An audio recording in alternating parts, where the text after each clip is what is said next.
நாம் ஜெபத்தை குறித்து தொடர்ச்சியாக தியானித்து கொண்டே வருகிறோம் இல்லை? அதற்கு ஆதாரமாக ஜெபம் என்ற ஒரு புஸ்தகத்தை நான் உங்களுக்கு அறிமுகப்படுத்தினேன். கடந்த நாட்களில் இப்பொழுதும் இந்த புஸ்தகத்தை நிறைய பேர் வாங்கியிருக்கிறீங்க.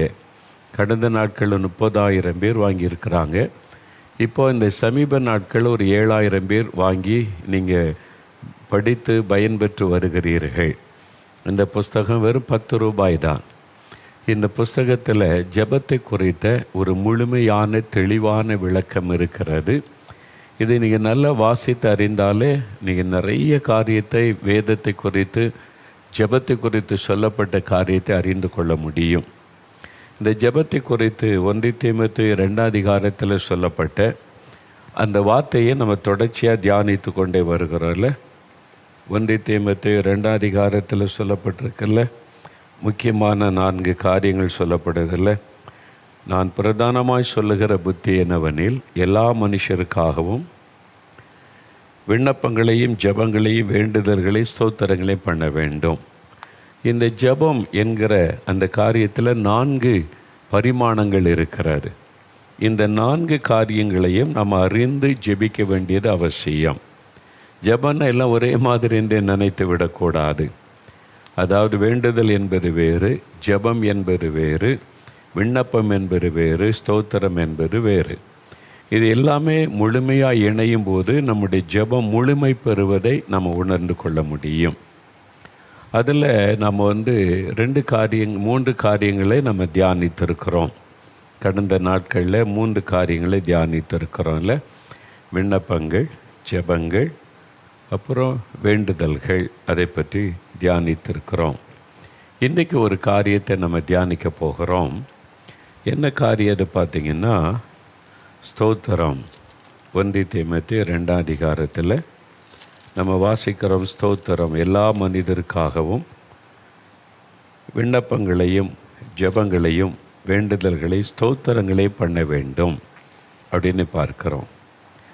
ஆகவே நாம் இந்த ஜெபத்தை பற்றி, இந்த புஸ்தகத்தை நீங்கள் ஒரு முறை வாசித்திட்டீங்கன்னா, நான் அதற்கு விளக்கம் சொல்லும்போது தெளிவாக உங்களுடைய இருதயத்தில் ஆழமாய் பதிந்துவிடும். அதனால தான் இதை வாங்கி வாசிங்கன்னு நான் சொல்லுகிறேன். நான் இதை பலமுறை வாசித்திருக்கிறேன். ஏன்னா திரும்ப வாசிக்கும்போது ஜெபத்தை குறித்த ஒரு முழுமையான காரியம் இருதயத்தில் பதிந்துவிடும். அதனால் உங்கள் வீட்டில் ஒரு புஸ்தகமாவது வாங்கி எல்லாரையும் வாசிக்க சொல்லுங்கள்.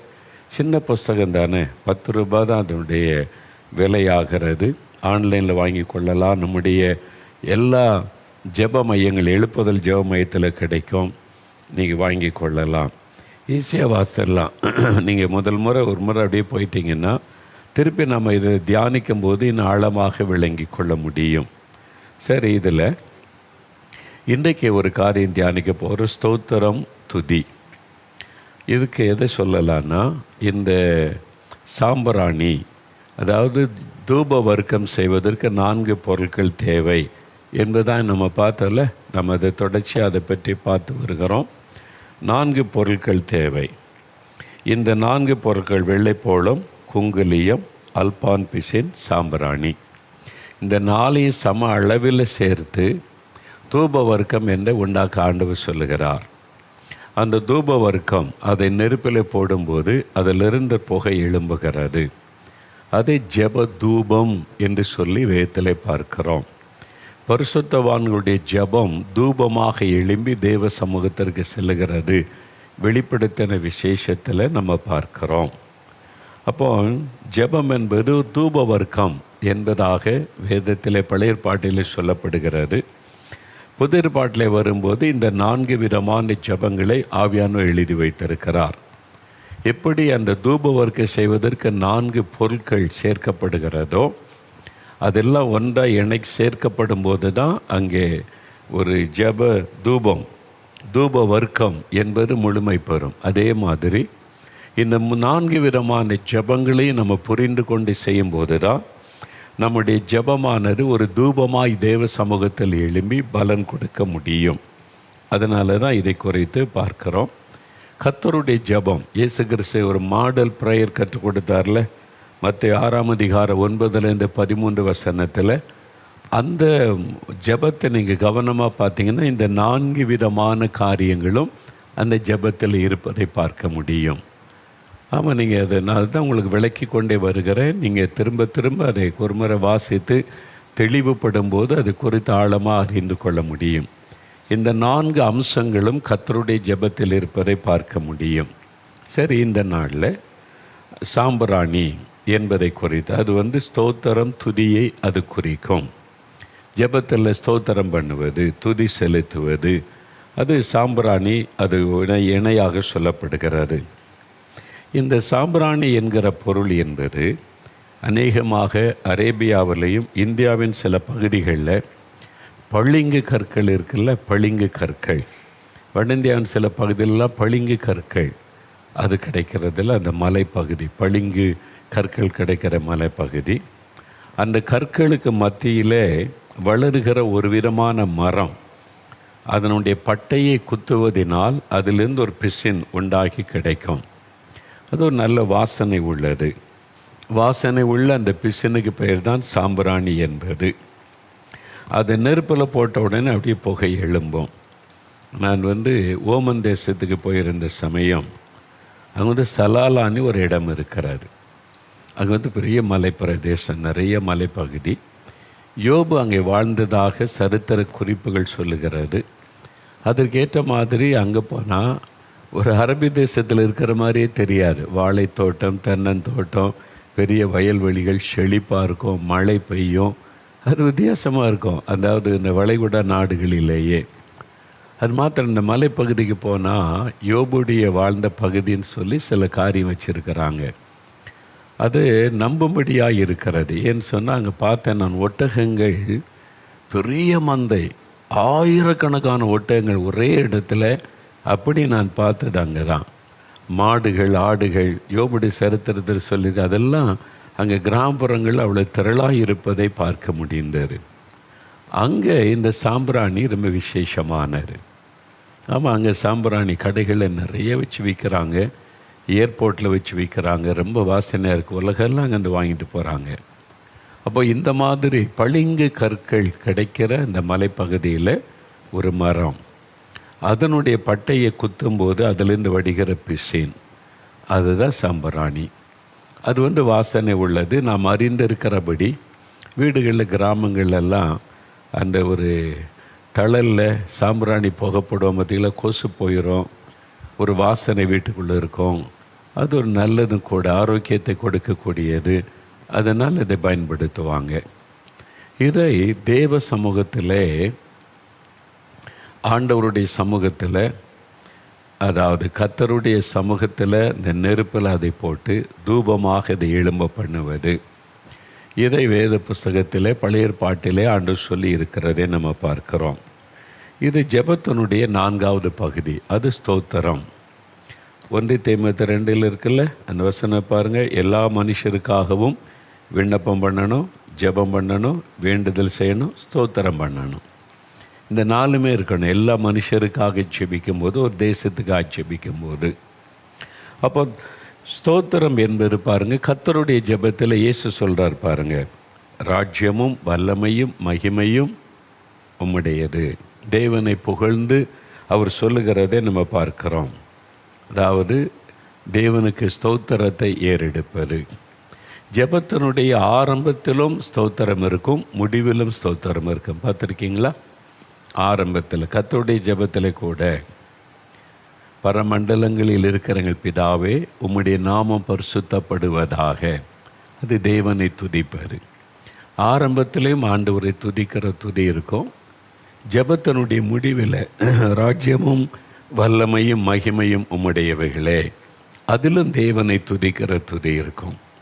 அப்போ நம்ம எப்போ ஜெபம் பண்ணினாலும் ஒரு ஸ்தோத்திரத்தோடு கூட ஜெபத்தை ஆரம்பிக்கணும், ஸ்தோத்திரத்தோடு ஜெபத்தை முடிக்கணும். இதுதான் வேதம் நம்ம கற்றுக் கொடுக்கிறார். அதனால்தான் நம்ம எப்போ எந்த காரியத்துக்கு ஜெபித்தாலும் முதலாவது தேவனை துதித்து தான் அந்த ஜெபத்தை ஆரம்பிக்கணும். அதில் துதி, ஸ்தோத்திரம் இருக்க வேண்டும். கடைசியிலையும் ஆண்டவரை துதிக்கிற துதி இருக்க வேண்டும். இது எதை குறிக்கிறது என்பதாய் சொன்னால், நம் ஆண்டவரை துதிக்கும் போது தேவ பிரசன்னம் இருக்கிறது, கர்த்தருடைய மகிமை இருக்கிறது, அவர் துதிகளின் மத்தியில் வாசம் பண்ணுகிறவர், அதையெல்லாம் சொல்லுகிறோம். உண்மைதான். நம் ஆண்டவரை துதிக்கும் போது அவருடைய பிரசன்னம் நம்ம இருக்கிற இடத்தை சூழ்ந்து கொள்ளும். அந்த ஆண்டவருடைய பிரசன்னம் நம்மை ஆட்கொள்வதை உணர முடியும். என்றால் அவர் துதிகளின் மத்தியில் வாசம் பண்ணுகிற ஒரு தேவன். பரலோகத்தில் எப்பவும் துதி செலுத்திக்கிட்டே இருக்காங்கல்ல ஆண்டவருக்கு. நீர் பரிசுத்தர் பரிசுத்தர் பரிசுத்தர்னு ஓயாமல் தேவதூதர்கள் அவரை புகழ்ந்து கொண்டே துதித்து கொண்டே இருக்கிறாங்க. அதுக்கு மத்தியில் தேவன் வாசம் பண்ணுகிறார். அதற்கென்றே பிரத்யேகமான ஒரு தூதர்களுடைய சேனை நியமிக்கப்பட்டு இருக்கிறாங்க. அதனால்தான் நம்முடைய ஆலயங்களில் கூட பாருங்களேன், ஒரு ஆராதனை ஆரம்பிக்கும் போது ஸ்தோத்திர பாடலோடு அதை ஆரம்பிப்பார். துதித்து ஒரு ஜெபம் பண்ணி ஸ்தோத்திர பாடலோடு ஆராதனை ஆரம்பிக்கும். முடிவு நடக்கும்போது பாருங்கள், ஒரு ஸ்தோத்திர ஜெபம் ஸ்தோத்திர பாட்டோட அந்த ஆராதனை முடியும். நீ கவனித்து பாருங்கள், கடைசியிலேயே ஒரு ஸ்தோத்திர பாட்டு பாடி அதை முடிப்பாங்க. இந்த ஆரம்பத்திலேயும் கடைசியிலையும் தேவனை துதிக்கிற துதி இருக்கும். இது வேதத்தில் சொல்லப்பட்டிருக்கிற காரியம். இயேசு கற்றுக் கொடுத்த ஜெபத்திலும் அதை நம்ம தெளிவாக நம்ம பார்க்கிறோம். அது ரொம்ப அவசியம். அப்படி ஆண்டவரை துதிக்கும் போது தேவ பிரசன்னம் இறங்குகிறது, கர்த்தருடைய மகிமை தேவாலயத்தில் இறங்குகிறது. நம்ம வீட்டில் ஆண்டவரை துதித்து ஜெபிக்கும் போது ஆண்டவருடைய பிரசன்னம் இறங்குகிறது. நம்ம எங்கே ஒரு வனாந்தரத்தில் போய் ஜெபித்தாலும் தோட்டத்தில் போய் ஜெபித்தாலும் நம்முடைய ஜெபத்தில் முதலாவது ஆண்டவரை துதிக்க ஆரம்பிக்கும் போது கர்த்தருடைய பிரசன்னம் இறங்குகிறது. அதையெல்லாம் நம்ம உணர்கிறோம். நல்லது. முதலாவது நம்ம எதிர்பார்ப்பது தேவனுடைய பிரசன்னம். ஆண்டவரை துதித்து ஸ்தோத்தரிக்கும் போது கர்த்தர் அங்கே பிரசன்னமாயிருக்கிறார். அவர் துதிகளின் மத்தியில் வாசம் பண்ணுகிறவர். அதையெல்லாம் நம்ம அறிந்திருக்கிறோம். துதித்து பாடுகிறோம். ஸ்தோத்திர பலிகளை நம்ம ஏறெடுக்கிறோம். அது ஒன்று. அதில் இன்னொரு ரகசியம் இருக்கிறது. என்ன தெரியுமா? ஆண்டவரை துதித்து ஸ்தோத்தரிக்கும் போது நம்முடைய விசுவாசத்தை நம்ம வெளிப்படுத்துகிறோம். அதுதான் இந்த ஜெபத்தில் ரொம்ப முக்கியமான விஷயம். நாம் ஆண்டவர் மேலே வச்சிருக்கிற விசுவாசத்தை அதன் மூலமாக வெளிப்படுத்துகிறோம். இப்போது தானியேல் 6ஆம் அதிகாரம் 10ஆம் வசனம் பாருங்கள். பைபிளில் சில வசனத்தை வாசித்து நம்ம அதை குறித்து பேசும்போது இன்னும் தெளிவாக அறிய முடியும். தானியேல் 6ஆம் அதிகாரம் 10வது வசனம் பாருங்கள். பழைய ஏற்பாட்டில் 1038வது பக்கம் 1038வது பக்கம் பழைய ஏற்பாட்டில் தானியேலின் புஸ்தகம் 6ஆம் அதிகாரம் 10ஆம் வசனம் பாருங்கள், கவனமாக பாருங்கள், நான் வாசிக்கிறேன். தானியேலோவென்றால் அந்த பத்திரத்திற்கு கையெழுத்து வைக்கப்பட்டது என்று அறிந்த போதிலும் தன் வீட்டுக்குள்ளே போய் தன் மேலறையிலே எருசலேமுக்கு நேராக பலகணிகள் திறந்திருக்க அங்கே தான் முன் செய்து வந்தபடியே தினம் 3 வேளையும் தன் தேவனுக்கு முன்பாக முழங்கால் படியிட்டு ஜெபம் பண்ணி ஸ்தோத்திரம் செலுத்தினான். ரெண்டு வருதா? ஜெபம், ஸ்தோத்திரம். தினம் 3 வேளை அவர் ஜெபிக்கிறதுக்குன்னு ஒரு இடத்தை பிரத்யேகப்படுத்தி வைத்திருந்தார். முழங்காலில் நின்று ஜெபிக்கிற பழக்கத்தை வைத்திருந்தார். யூதர்கள் எருசலேமை நோக்கி ஜெபிப்பாங்க. ஏன்னா அதான் தேவாலயம் இருந்த இடம். அதனால் தேவன் வாக்கு கொடுத்து இந்த ஆலயத்தை நோக்கி யார் வேண்டிக் கொண்டாலும் என்றால் தேவாலயத்தில் பெரிய தேவன் ஜெபத்தை கேட்கிறவர். அதனால் யூதர்கள் எருசலேம் தேவாலயம் இருந்த அந்த திசையை நோக்கி அவங்க ஜெபம் பண்ணுவது பழக்கம். நம்ம இப்போ அப்படி ஜெபிக்க தேவையில்லை. எருசலேமை பார்த்து அந்த திசையை நோக்கி ஜெபிக்கணும் அவசியம் இல்லை.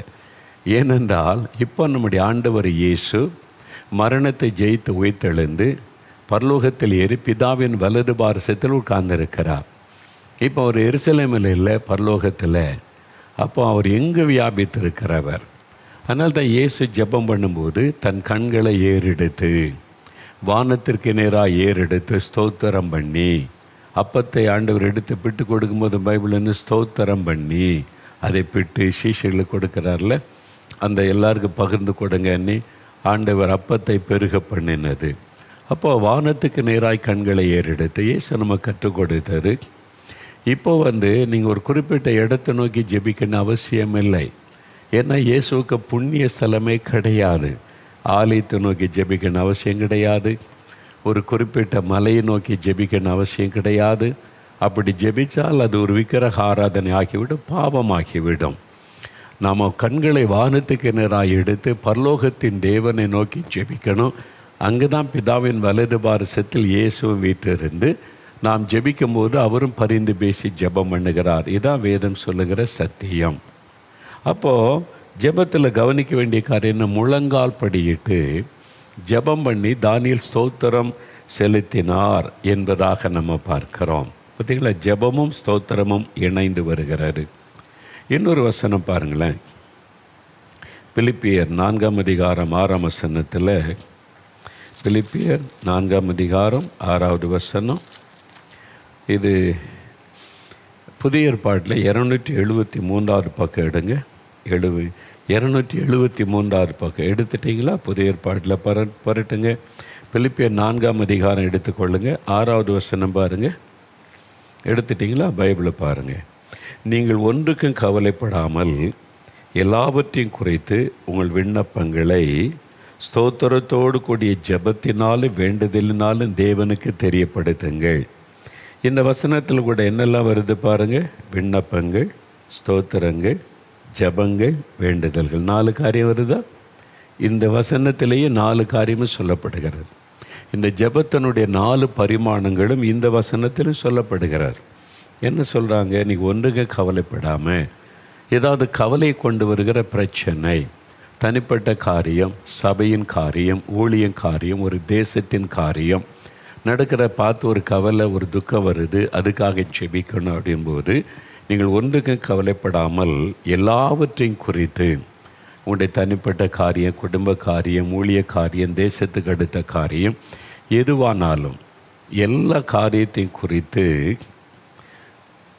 உங்கள் விண்ணப்பங்களை ஸ்தோத்திரத்தோடு கூடிய ஜெபத்தினாலே வேண்டுதலினாலே தேவனுக்கு தெரியப்படுத்துங்க. நீங்கள் எல்லாத்தையும் தேவனுக்கு தெரியப்படுத்துங்க. ஜெபத்தில் தேவனுக்கு தெரியப்படுத்துங்கள். இதான் அந்த வசனம் சொல்லுகிற சத்தியம். தெரியப்படுத்திட்டா என்ன நடக்கும்? எல்லா புத்திக்கு மேலான தேவ சமாதானம் நம்முடைய உள்ளத்தை நிரப்பி ஆட்கொள்ளும். அந்த ஜெபத்துக்கு அவ்வளோ பெரிய வல்லமை. தேவனுக்கு தெரியப்படுத்தி விட்டால் நம்முடைய உள்ளத்தில் இருக்க அந்த கவலை, பாரம், பயம் எல்லாம் விலகி ஒரு தேவ சமாதானம் உள்ளத்தில் வந்துடும். அதனால தான் ஜெபம் அத்தனை வல்லமை உள்ளது. ஆனால் வேதத்தில் சொல்லப்பட்டபடி அதை அறிந்து கருத்தாய் கவனமாய் அந்த ஒழுங்கின்படி நம்ம ஜெபிக்கணும். ஏன்னா சில ஜெபம் கேட்கப்படாது. சில ஜெபம் கர்த்தருக்கு அருவருப்பானது. கர்த்தருடைய வேதத்தை புறக்கணித்து நம்ம ஜெபம் செய்தால் அது கர்த்தருக்கு அருவருப்பான. தேவன் அந்த ஜெபத்தை கேட்பதில்லைன்னு ஆண்டு சொல்கிறார். அதனால் நம்ம என்ன பண்ணாலும் ஆண்டு கேட்பார் அப்படின்னு நினச்சிடக்கூடாது. வேதத்தில் ஆண்டு சொல்லி கொடுத்த ஒழுங்கின்படி அதன் அர்த்தத்தை உணர்ந்து நாம் ஜெபம் செய்ய வேண்டும். அதனால் இந்த 4 காரியம் சொல்லப்படுதில் எல்லாவற்றையும் குறித்து ஸ்தோத்திரத்தோடு கூடிய ஜெபத்தினாலே வேண்டுதலினாலும் தேவனுக்கு தெரியப்படுத்துங்க. அப்போ ஸ்தோத்திரத்தோடு கூடிதான ஜெபம், விண்ணப்பம், வேண்டுதல் ரொம்ப முக்கியம். இதை கவனிக்கணும். ஸ்தோத்திரம், ஆண்டவரை துதி சொல்லி ஸ்தோத்தரிப்பது என்பது ரொம்ப முக்கியமான விஷயம் ஜெபத்தில். அது இயேசு கிறிஸ்துவும் ஆண்டவரிடத்தில் ஜெபிக்கும் போது பாருங்கள், இயேசு கிறிஸ்து அப்படி துதித்து ஜெபிப்பதை பார்க்க முடியும். இந்த ஆண்டவரை துதிக்கிற காரியம் இதை வெளிப்படுத்த தெரியுமா? ஒன்று, நான் சொன்ன மாதிரி தெய்வ பிரசன்னம் அங்கே இறங்கி வரும். கர்த்தர் துதிகளின் மத்தியில் வாசம் பண்ணுறதுனால ஆண்டவருடைய பிரசன்னத்தை நம் மத்தியில் கொண்டு வருகிறது. துதிக்க துதிக்க தேவ பிரசன்ன ஆலயத்துக்குள்ளே இறங்குகிறது. அதெல்லாம் உண்மை. அதை விட ரொம்ப முக்கியமான விஷயம் என்ன தெரியுமா? அதாவது இயேசு கிறிஸ்து யோவான் 11ஆம் அதிகாரத்தில் லாசருவின் கல்லறை முன்பாக நின்று ஒரு ஜெபம் செய்கிறார். எல்லாருமே அந்த ஜெபத்தை கவனிக்கிறாங்க. எப்படி ஜெபிக்கிறார் பாருங்கள். யோவான் 11ஆம் அதிகாரம் எடுத்துக்கொள்ளுங்க. 41வது வசனத்தில் பாருங்கள். அதான் 144வது பக்கம் புதிய ஏற்பாட்டில். அதில் 41வது வசனம் பாருங்களேன். அப்பொழுது மரித்தவன் வைக்கப்பட்ட இடத்தில் இந்த கல்லை எடுத்து போட்டார்கள். லாசரு கல்லறை முன்னால் இயேசு நிற்கிறாரு. கல்லை எடுத்து போட சொல்ல எடுத்து போட்டுட்டாங்க. இயேசு தம்முடைய கண்களை ஏறெடுத்து, அதான் பாருங்கள், இயேசு வானத்துக்கு நேராய் பரலோகத்தை நிற்கிறாராய் கண்களை ஏறெடுத்து, பிதாவே, எப்படி ஜெபிக்கிறார் பாருங்கள். நீர் எனக்கு செவி கொடுத்தபடியினால் உம்மை ஸ்தோத்தரிக்கிறேன். பார்த்தீங்களா? முதல்ல இயேசு என்ன சொல்கிறாரு? ஸ்தோத்தரிக்கிறேன், நீர் எனக்கு செவி கொடுத்தபடியால் நான் உம்மை ஸ்தோத்தரிக்கிறேன். 42வது வசனத்தில், நீர் எப்பொழுதும் எனக்கு செவி கொடுக்கிறீர் என்று நான் அறிந்திருக்கிறேன். பார்த்தீங்களா? இது விசுவாசத்தை வெளிப்படுத்தும். நீங்கள் ஜபிக்கிற ஆரம்பத்திலேயே ஆண்டவரை துதித்து ஸ்தோத்தரிக்கும் போது நீங்கள் அவர் மேலே வச்சிருக்கிற விசுவாசத்தை வெளிப்படுத்துகிறீங்க. அதனால் இந்த ஸ்தோத்திரம், துதி என்பது ரொம்ப முக்கியம். இயேசு என்ன சொல்கிறார்? பிதாவே, எனக்கு நீர் செவி கொடுத்தபடியினால் உம்மை ஸ்தோத்தரிக்கிறேன், நீர் எப்பொழுதும் எனக்கு செவி கொடுக்கிறீர் என்பதை நான் அறிந்திருக்கிறேன். பார்த்தீங்களா? விசுவாசம். அப்போ நம்ம ஆரம்பத்தில் ஸ்தோத்தரிக்கும் போது என்ன பாருங்கள், பரமண்டலங்களில் இருக்கிற எங்கள் பிதாவே உம்முடைய நாமம் பரிசுத்தப்படுவதாக அப்படின்னா, அப்படி சொல்லும்போதே அவர் நம்ம பக்கத்தில் இருக்கிறாரு, அவரை பார்த்து அவருக்கு ஸ்தோத்திரம் சொல்கிறேன் அப்படின்றத வெளிப்படுத்துகிறாரு.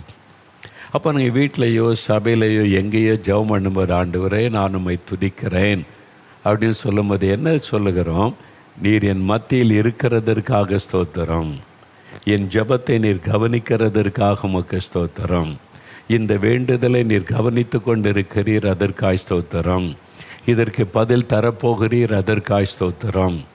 பார்த்தீங்களா? நீங்கள் முதல்ல ஆண்டவருக்கு ஸ்தோத்திரம் துதி செலுத்தும் போது ஆண்டவர் அங்கே இருக்கிறார், உங்களுடைய ஜெபத்தை கவனிக்கிறார் என்கிற விசுவாசத்தை வெளிப்படுத்துகிறீர்கள். அதுதான் துதி ஸ்தோத்திரத்தில் ரொம்ப முக்கியம். அப்படி விசுவாசத்தை வெளிப்படுத்தும் போது தான் கர்த்தருடைய பிரசன்னம் அந்த இடத்தை நிரப்புகிறது.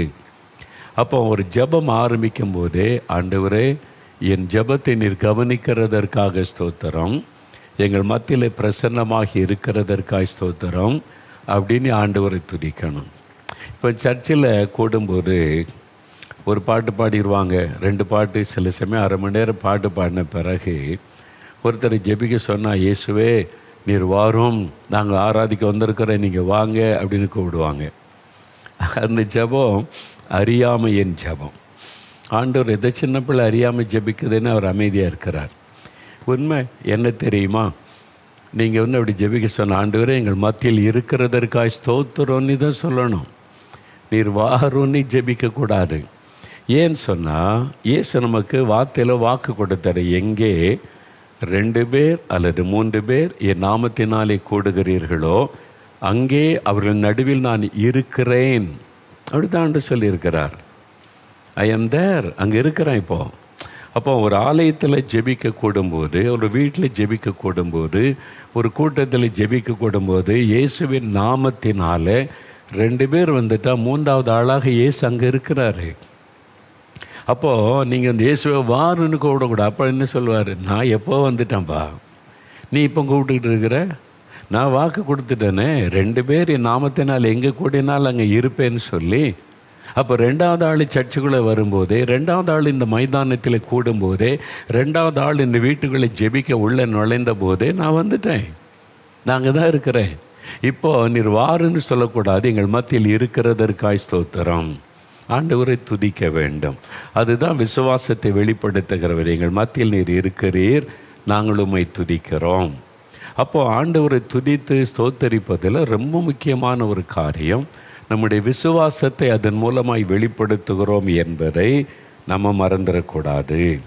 அதுதான் ரொம்ப முக்கியம். ஆரம்பத்திலேயே ஆண்டவரை துதித்து ஸ்தோத்தரிக்கும் போது இயேசு அங்கே இருக்கிறாரு, ஜெபத்தை கவனிக்கிறார், அவர் எப்பொழுதும் நம் மத்தியில் இருக்கிறார் வெளிப்படுத்துகிறோம் விசுவாசத்தை. அப்புறம் முடிவிலையும் ஸ்தோத்திரம் பண்ணும் இல்லை? ஒரு ஜெபம் பண்ணி முடிக்கும் போது, ஆண்டவரே இந்த ஜெபத்தை கேட்டதற்காய் ஸ்தோத்திரம், பதில் தந்து விட்டதற்காய் ஸ்தோத்திரம், அதற்காக உமக்கு நன்றி அப்படின்னு முடிப்போம். அந்த ஸ்தோத்திரம் எதை குறிக்குது? என் ஜெபம் கேட்கப்பட்டது, ஆண்டவர் பதில் தந்துட்டார், நான் பதிலை பார்க்க போகிறேன், விசுவாசத்தை வெளிப்படுத்துகிறது. அப்போ துதித்து ஸ்தோத்தரிக்கும் போது நம்முடைய விசுவாசத்தை நம்ம வெளிப்படுத்துகிறோம். அதனால் இது எவ்வளோ முக்கியம் பார்த்தீங்களா? ஜெபத்தில் துதி ஸ்தோத்திரம் என்பது அவ்வளோ முக்கியம். அதனால தான் எப்பொழுது ஜெபித்தாலும் ஸ்தோத்திரத்தோடு கூடிய ஜெபம். தானியேல் அப்படி ஜெபிக்கிறதை நம்ம வேதத்திலே பார்க்கிறோம். அதனால தான் பாருங்கள், தானியேல் 6ஆம் அதிகாரத்தில் 23வது வசனம் பாருங்கள். அப்பொழுது ராஜா தன்னில் மிகவும் சந்தோஷப்பட்டு தானியேலை கெபியிலிருந்து தூக்கிவிட சொன்னான். அப்படியே தானியேல் கெபியிலிருந்து தூக்கிவிடப்பட்டான். அவன் தன் தேவன் பேரில் விசுவாசித்திருந்தபடியால் அவனில் ஒரு சேதமும் காணப்படவில்லை. அவன் விசுவாசம் உள்ளவனாக இருந்ததை வேதம் குறிப்பிட்டு சொல்லுகிறாரு. சிங்க கபில ராஜா போட சொல்லிட்டாரு, சட்டம் அப்படி ஆகிவிட்டார். இப்போ தானியேலை சிங்க கபில போட்டால் அவர் உயிரோடு அடுத்த நாள் வெளியே வருகிறார். இதில் ரொம்ப விசேஷமான விசுவாசம் என்ன? ராஜாவுடைய விசுவாசம். அந்த ராஜா ஒரு புறஜாதியான். ஆனால் அவர் சொல்கிறார், தானியேலே, நீ ஆராதிக்கிற உன் தேவன் உன்னை தப்பிவிக்க வல்லவராக இருந்தாரா? ஒரு ராஜா போய் கெபில சிங்க கெபில போடப்பட்ட ஆளை காலையில் போய் பேர் சொல்லி கூப்பிட்றாருன்னா அவருடைய விசுவாசம் எவ்வளோ பெரியது.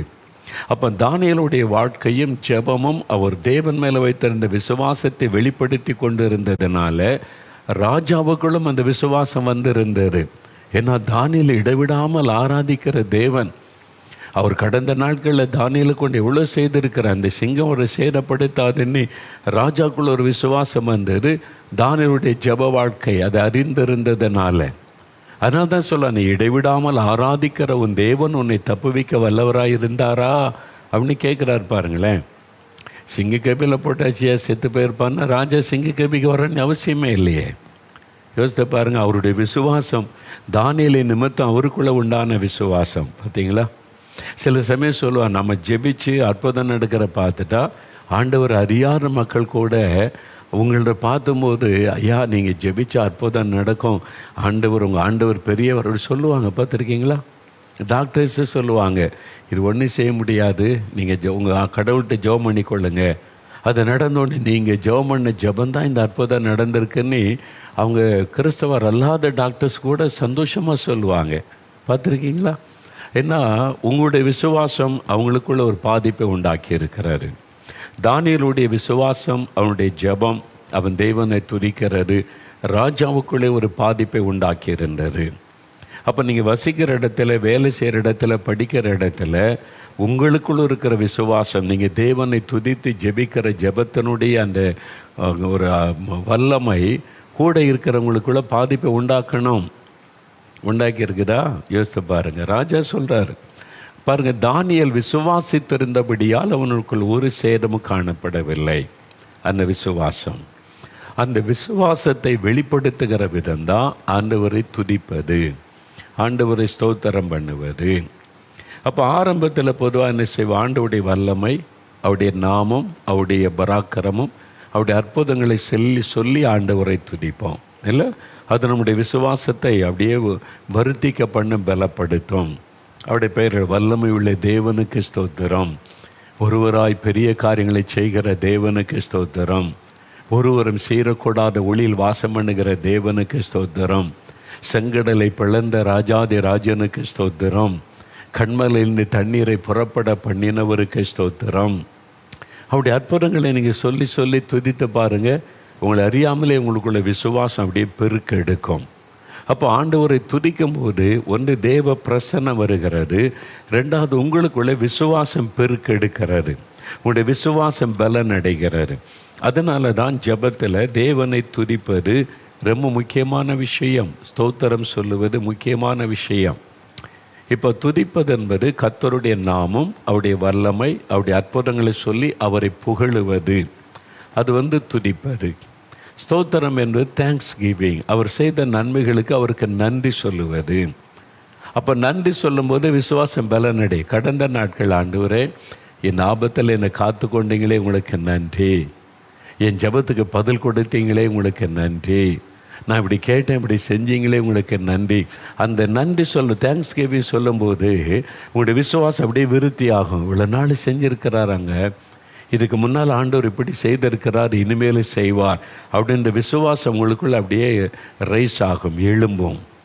அதனால் ஆண்டவரை துதிக்கும் போதும் நன்றி சொல்லும் போதும் நமக்குள்ள ஒரு விசுவாசம் பெருக்கெடுத்து வருவதை உணர முடியும். அதனால தான் இது ரொம்ப முக்கியமான ஒரு காரியம், ஜெபத்தில் கவனிக்கணும். சிலர் ஒரு ஜெப குறிப்பு சொன்னால் எடுத்த உடனே தடபுடன்னு ஜெபிப்போம். பார்த்துருக்கீங்களா? ஆண்டவருக்கு ஒரு நன்றி சொல்லுவதில்லை. அவர் முன்னால் இருக்கிறாரு, அவரை பார்த்து நான் பேசணும், இந்த உணர்வே இல்லாமல் ஜெபிக்கிறவங்க உண்டு. நீங்கள் முதல்ல அறிந்து கொள்ளணும், நீங்கள் எங்கே உங்கள் சர்ச்சில்னாலும் சரி, ஒரு ஜெப கூட்டத்தினாலும் சரி, ஒரு பெரிய பொது இடத்துலனாலும் சரி, ஜெபிக்க கண்ணை மூடினாலே உங்கள் முன்னால் இயேசு இருக்கிறார். அவர் என்னை கவனித்து கொண்டிருக்கிறார். என் ஜெபத்தை அவர் கேட்கிறார். இந்த விசுவாச உணர்வோடு நீங்கள் ஜெபத்தாரு. அப்போது அவரை பார்த்தோன்னே முதல்ல என்ன சொல்வீங்க? நன்றி ஆண்டவரே, எங்கள் பக்கத்தில் வந்திருக்கிறீங்க, இந்த ஜெபத்தை கேட்குறீங்க, தேங்க்யூ ஜீசஸ் அப்படி சொல்லணும்ல. இல்லை, யோசித்து பாருங்கள். இதை நிறைய பேர் இதில் மிஸ் பண்ணுகிறோம். அதனால் நம்முடைய ஜெபத்தில் ஒரு வல்லமை இல்லை, ஒரு ஆசீர்வாதம் இல்லை. ஏதோ கடமைக்காக ஜெபிக்கிற ஜெபம் அப்படி தான் போகிறது. ஆனால் முதலாவது நம்முடைய இருதயத்தில் நன்றியினால் நிறைந்து அவருக்கு நன்றி சொல்லுவது, அவருடைய வல்லமை பராக்கிரம அற்புதங்களை அறிந்து அவரை புகழுவது. நீர் யெகோவாயீரே, என் தேவைகளெல்லாம் சந்திக்கிறவர். நீர் யெகோவா நிசி, எனக்காக யுத்தம் பண்ணுகிற தேவனை ஸ்தோத்திரம். நீர் யெகோவா ஷாலோம், எனக்கு சமாதானமாக இருக்கிறவரே உமக்கு ஸ்தோத்திரம். யெகோவா ரூவா, என்னுடைய நல்ல மெய்ப்பனே உமக்கு ஸ்தோத்திரம். ஒவ்வொன்றுக்கும் நீங்கள் அந்த பெயரை சொல்லி அதனுடைய அர்த்தத்தை உணர்ந்து நீங்கள் நன்றி சொல்லி பாருங்கள். உங்களுக்குள்ள சோர்வெல்லாம் மாறிடும், சந்தேகம் களைப்பெல்லாம் மாறும், விசுவாசம் அப்படியே உங்களுக்குள்ள ரைஸ் ஆகும், அப்படியே உங்களுக்குள்ளே பெருகும். அதுதான் ஜெபத்தினுடைய வல்லமை. அதனால தான் நீங்கள் விண்ணப்பங்கள், வேண்டுதல்கள் இதெல்லாம் செய்கிறதற்கு முன்னால் முதல்ல ஸ்தோத்திரம் பண்ணிடணும். ஆண்டவருடைய வல்லமைகளை சொல்லி அவரை புகழுங்க. அவருடைய அற்புதங்கள் பைபிளில் நிறைய இருக்குது, அதெல்லாம் சொல்லி அவரை புகழுங்க. அப்புறம் ஸ்தோத்திரம் சொல்லுங்கள். ஆண்டவருக்கு அவர் செய்த நன்மைகளுக்காக அவரை துதிப்பது. அதனால் இந்த ஸ்தோத்திர பலிகள் 1000 ஸ்தோத்திர பலிகள் புஸ்தகம்லாம் முதல்ல சகோதரர் சாம் ஜெபத்துறை அண்ணன் தான் நிறைய பேருக்கு உதவியாக இருக்கட்டுமே, ஒரு பழக்கம் ஏற்படட்டும்னே நிறையா அதுக்கு ஸ்தோத்திர பலிகள்னு புக்கை வெளியிட்டாங்க. இப்போ நிறைய பேர் வெளியிட்டாங்க, நல்லது தான், தப்பு கிடையாது. ஆனால் சிலர் அதுக்கு அந்த புஸ்தகத்தையே வாசிக்கிட்டு இருப்பாங்க. ஏன்னா இப்போ ஒவ்வொரு வசனத்தையும் எழுதிட்டு அதுக்கு ஒரு ஸ்தோத்திரம். அப்படி நான் சில புஸ்தகத்தை பார்த்தேன். ஆதியிலே வானத்தின் பூமி உண்டாக்கினவரே ஸ்தோத்திரம், பூமி வெறுமையாக இருந்தது, ஆவியானவர் அசாடி கொண்டு இருந்தவரை ஸ்தோத்திரம். இது மாதிரி ஒவ்வொரு வசனத்துக்கு ஆண்டவரை துதிக்கலாம், தப்பு கிடையாது. ஆனால் சிலர் கிளிப்பிள்ளை மாதிரி அதையே வாசித்து கொண்டு இருப்பாங்க பாருங்கள். அது அப்புறம் பாட புஸ்தகத்துக்கு மனப்பாடமாக படிக்கிற மாதிரி வாய்ப்பாடு பார்க்குற மாதிரி ஆயிரும். 2 4 அப்படின்னு வாய்ப்பாடு சொல்லுவாங்க தெரியுமா, ஒன்றோடு ஒன்று அப்படிலாம் சேர்ந்தாங்க ஸ்கூலில் சொல்ல, அது மாதிரி ஆயிரும். இருதயத்திலிருந்து அந்த தோத்திர பலி எழும்பணும். அப்போ ஆரம்பத்தில் வெளியிட்டது ஒரு கைடன்ஸ் நமக்கு. ஏசு எப்படி ஒரு மாதிரி ப்ரேயர் சொல்லி கொடுத்தாரோ, பரமண்டலங்களுக்கு பிதாவே அப்படின்னு சொல்லி கொடுத்தோடனே எப்போ ஜெபன்னொடனே அதை சொல்லணும்னு அவசியம் இல்லை. அது ஒரு மாடல் ப்ரேயர், அவ்வளோதான். அதை ஞாபகப்படுத்துறதுக்கு சர்ச்சில் ஜெபம். அதனால் எப்போவும் அதையே சொல்லி கொண்டிருக்கணும். ஏசு தான் சொல்லி கொடுத்துருக்காரு, இதை தான் செய்யணும் அப்படி கிடையாது. ஒரு மாடல் ஜெபம் பண்ண வேண்டிய விதமாவதுன்னா அதுக்கு மாடல்ஸ் அதில் 4 காரியம் இருக்கிறது. அதை பகுத்து அறிந்து அதில் நம்ம ஜெபத்தில் வளரணுமே தவிர அதையே சொல்லி கொண்டு இருப்பதில்லை. அது மாதிரி புஸ்தகத்தை வாசித்து இதுக்கு ஸ்தோத்திரம், அதுக்கு ஸ்தோத்திரம், இதுக்கு ஸ்தோத்திரம், இருதயம் ஒன்றை சேராது. வெறும் கண்ணு உதடும் தான் கண்ணை பார்க்கும், உதடு மட்டும் வரும், இருதயத்திலேருந்து ஸ்தோத்திரம் வராது. இது ரொம்ப டேஞ்சரானது. இப்போ நிறைய பேர் புஸ்தகத்தை வாசித்து ஸ்தோத்திரம் சொல்லி பழகி இருதயம் ஒன்ற மாட்டேங்குது.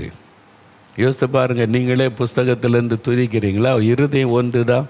உங்களுடைய இருதயத்தில் ஆண்டவரை நினச்சி, அது ஆரம்பத்தில் புஸ்தகம் ஓகே, நான் தப்பு சொல்லலை. ஆனால் அதையே பழக்கமாக்கி அதையே வாசித்து கொண்டு இருக்கக்கூடாது. இருதயத்திலிருந்து அந்த ஜெபம் வரணும். அதுதான் ரொம்ப முக்கியமான காரியம்.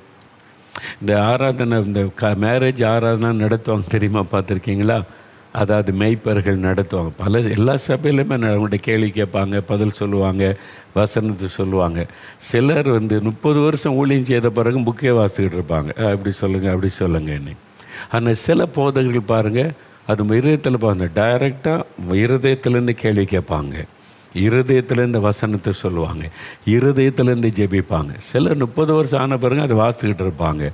உப்பு சப்பு இல்லாமல் இருக்கும், அதில் ஒரு வல்லமை இருக்காது. நீங்கள் புக்கை பார்த்து வாசித்து கொண்டு புக்கை பார்த்து துதித்து கொண்டு இருக்கிறேன் அப்படின்னு சொல்லிட்டு அது காலங்காலம் அது கிளி, அது ஆரம்பம். நீங்கள் எல்கேஜி யூகேஜியில் இருக்கிறீங்கன்னு அர்த்தம். அதை தாண்டணும். அதுக்கப்புறம் புக்கை வச்சுட்டு அப்படியே துதிக்க ஆரம்பிக்கணும். அது ஒரு மாடல் உங்களுக்கு, அவ்வளோதான். இப்படியெல்லாம் நீங்கள் தேவனை துதிக்கலாம், அப்படி வசனத்தெல்லாம் சொல்லி தேவனை ஸ்தோத்திரம் பண்ணலாம் என்பது தான். அதனால் அதை வச்சே நீங்கள் வாஸ்து கொண்டு இருக்காமல், அதன் பிறகு இருதயத்தின் ஆழத்தில் இருந்து ஆண்டவரை அப்படியே துதிப்பது, அதுதான் ரொம்ப முக்கியம். அப்போ ஆரம்பத்தில், ஜெபத்தினுடைய ஆரம்பத்தில் நீங்கள் துதிக்கணும், நன்றி சொல்லணும்.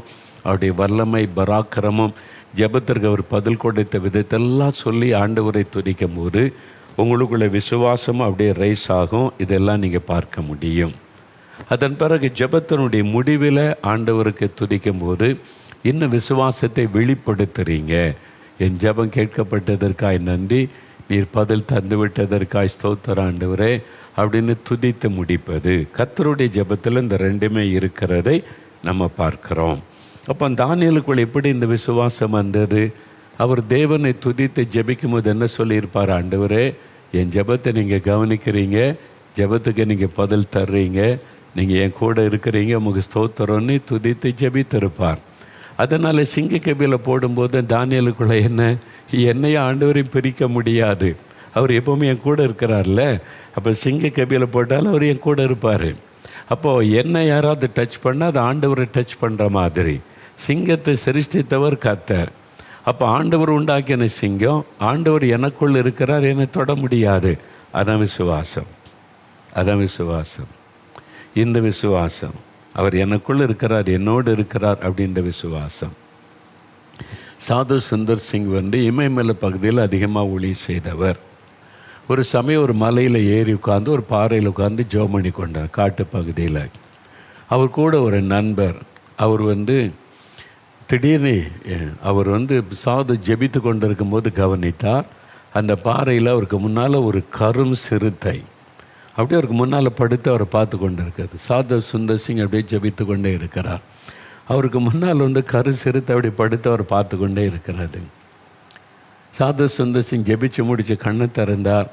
அந்த கருப்பு அந்த சிறுத்தை அங்கே தான் இருக்குது. அவர் பதஷ்டமடையில் கல்லங்கள் அமைதியாக பார்த்து கொண்டு இருந்தார். அதை அவரை பார்த்துட்டு எளிமையாக அப்படியே நடந்து போய்விட்டார், ஒன்றுமே பண்ணவில்லை. அவருடைய நண்பர் ஆச்சரியத்தோடு கேட்டார் சாதுகிட்ட, நானே பயந்துட்டேன், கொலை நடுங்கி போச்சு, உங்கள் முன்னால் கரு சிறுத்தை இருக்குது, பயங்கரமான மிருகம், ஆட்களை அடிச்சிடும், அது உங்கள் முன்னால் இருக்கிற பார்த்துட்டு ஏதாவது உங்களுக்கு 1000 பயந்துட்டேன், நீங்கள் பயப்படவும் இல்லை, பதஷ்டம் அடையும் இல்லை, எப்படி அது உங்களை ஒன்றுமே செய்யலையேன்னா சாது சொன்னார், இந்த சரீரை நான் என்ன முழுதும் இயேசுக்கு ஒப்பு கொடுத்துட்டேன்ல, அதனால் இந்த மாம்சத்தில் நான் செத்து போயிட்டேன், இது மரித்த மாமிசம், இதை அது சிறுத்தை அடித்தா கூட அதுக்கு டேஸ்ட் இருக்காது, அதுக்கு தெரியும் இவருக்குள்ளே இருக்கிறது இயேசு கிறிஸ்து, நம்மை சிருஷ்டித்தவர் அவருக்குள்ளே இருக்கிறாரு, அவரை தொட முடியாது அப்படின்னு அதுக்கு தெரியும். அதனால் அது பாட்டில் அமைதியாக போயிட்டு, அதனால் நான் பதஷ்டம் அடையவில்லை என்பதாய் சாது சொன்னாங்க. அப்போ தானியேல் அப்படி தான், சிங்கங்கள்லாம் இருக்குது, உரிமைக்கிட்டு இருக்குது, உள்ளே போடுறாங்க, அதெல்லாம் உண்டாக்குனவர் என் கூட இருக்காரு, அதனால் என்னை சேதப்படுத்தாது. அதான் விசுவாசம். அந்த விசுவாசம் தேவனை துதிக்க துதிக்க நீ கூட இருக்கிறதற்காய் ஸ்தோத்திரம், என்னோடு இருக்கிறீங்க, என்னோடு வர்றீங்க, என்னை கூட எப்போவுமே இருக்கிறீங்க, அப்படி ஆண்டவர் துதித்து கொண்டே இருக்கும் பொழுது விசுவாசம் பலன் அடையும். அந்த விசுவாசம்தான் எந்த சூழ்நிலையும் பதஷ்டம் இல்லாதபடி நம்மை காத்துக்கொள்ளும். எந்த மாதிரி சூழ்நிலை, சிங்கமே வந்தாலும் சரி, சிறுத்தையே வந்தாலும் சரி, ஒரு பதஷ்டம் இல்லாமல், என்னங்க இவ்வளோ நடக்குது, அமைதியாக இருக்கீங்க, ஆமாம் என் கூட ஒருவர் இருக்கிறார்ல, நான் அவரை துதிக்க துதிக்க அவருடைய பிரசன்னத்தை உணர்ந்துக்கிட்டே இருக்கிறேன்ல, இதுதான் கிறிஸ்தவ வாழ்க்கை. அதனால் ஜெபத்தில் தேவனை துதிக்கிறது, ஸ்தோத்திரம் பண்ணுறது அவ்வளோ முக்கியமான ஒரு விஷயமாக நம்ம எடுத்துக்கொள்ளணும். அப்போ நீங்கள் எப்போ ஜெபம் பண்ணாலும் முதலாவது அவரை துதித்து ஸ்தோத்தரிக்கணும். இன்னும் புக்கை பார்த்தே படிச்சுக்கிட்டு இருக்காருங்க, சரியா? அது ஆரம்பம். கொஞ்ச நாள் படிச்சுட்டிங்க, இனிமேல் தெரிஞ்சுட்டு எப்படியெல்லாம் தேவனை துதிக்கணும், என்ன வசனத்தை சொல்லி எப்படி துதிக்கணும்னு தெரியும். அதை தூர வச்சுட்டு இருதயத்தில் அப்படியே ஆண்டவரை முன்னால் நிறுத்தி நீங்கள் புஸ்தகத்தை பார்த்து துதித்து கொண்டு இருக்காருங்க, அவரை பார்த்து துதிக்க பழகுங்க, ஸ்தோத்திரம் சொல்ல பழகுங்க. இப்போ நீங்கள் எவ்வளோ படிச்சிட்டிங்க, வசனத்தெல்லாம் படிச்சிட்டிங்கல்ல, இப்போ மனசில் ஆழமாக பதிந்திருக்குல்ல, கண்களை மூடி அவரை பார்த்து, அவருக்கு நேராக அவங்க முன்னால் நிற்கிற அவரை பார்த்து சொல்லுங்கள், ஆண்டவரே நாம துதிக்கிறேன். நல்ல மேய்ப்பரே உமக்கு ஸ்தோத்திரம். புல்லுள்ள இடங்களில் என்னை மேய்க்கிறவரே உமக்கு ஸ்தோத்திரம். அமர்ந்த தண்ணீரெண்டை என்னை நடத்துகிறவரே ஸ்தோத்திரம். என் சத்துருக்களுக்கு முன்பாக பந்தி ஆயத்தப்படுத்துகிறவரே ஸ்தோத்திரம். என் தலை எண்ணெயால் அபிஷேகம் பண்ணுகிறவரே ஸ்தோத்திரம்.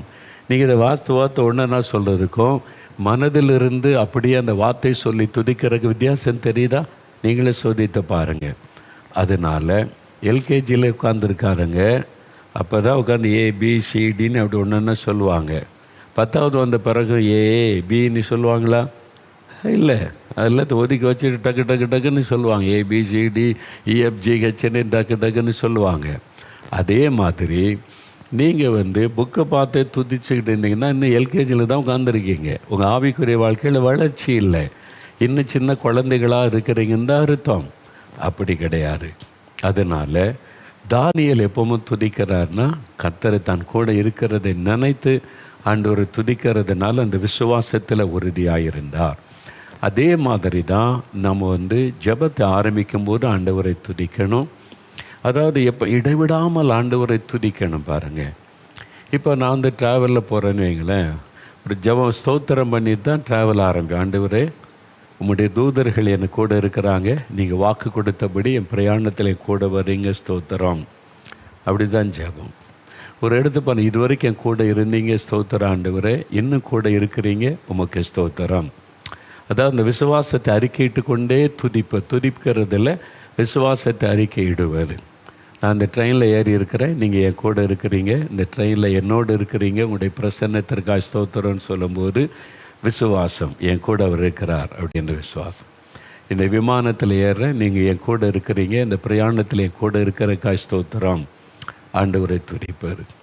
ஒவ்வொரு காரியத்திற்கும் இது மாதிரி நீங்கள் பழகிட்டீங்கன்னா எப்பொழுதும் அவருடைய பிரசன்னத்தை உணர்ந்து கொண்டே இருக்கலாம். சிங்க கையில் போட வேண்டியது வந்தாலும் உள்ள துதித்து கொண்டே இருக்கும். இதுதான் விசுவாசத்தில் பலம் நடைவது, ஸ்ட்ராங்காக இருப்பதனுடைய ரகசியம். அதனால் நீங்கள் எப்போவுமே ஆண்டவரை அப்படி துதிக்கணும். சர்ச்சில் ஆராதனை ஆண்டவரை வாருன்னு கூப்பிட்டுலாம் இருக்கக்கூடாது. அவர் அங்கே தான் நீங்கள் வர்றதுக்கு முன்னால் அவர் வந்துட்டார், நீங்கள் தான் லேட்டு. ஆராதனை ஆரம்பித்து அரை மணி நேரம் கழித்து ஆண்டவரே வாருன்றார். நீ தான் லேட்டுடா தம்பி, நீ தான் லேட்டு, மகளே நீ தான் லேட்டு. நான் எப்போ வந்துட்டேன்? இங்கே 2 பேர் வந்தவுடனே என்னை துதிக்க ஆரம்பித்தோடனே நான் வந்துட்டேனே, நீ தான் பிந்தி வந்திருக்கேன்னு ஆண்டவர் சொல்லுவார். தயவுசெய்து பிந்தாருங்க, ஓகே? ஆராதனைக்கு முந்தி போக பழகுங்க. ஆராதனை ஆரம்பிக்கிறதுக்கு முன்னால் சர்ச்சுக்குள்ளே போய் முழங்காலில் நிற்க பழகுங்க.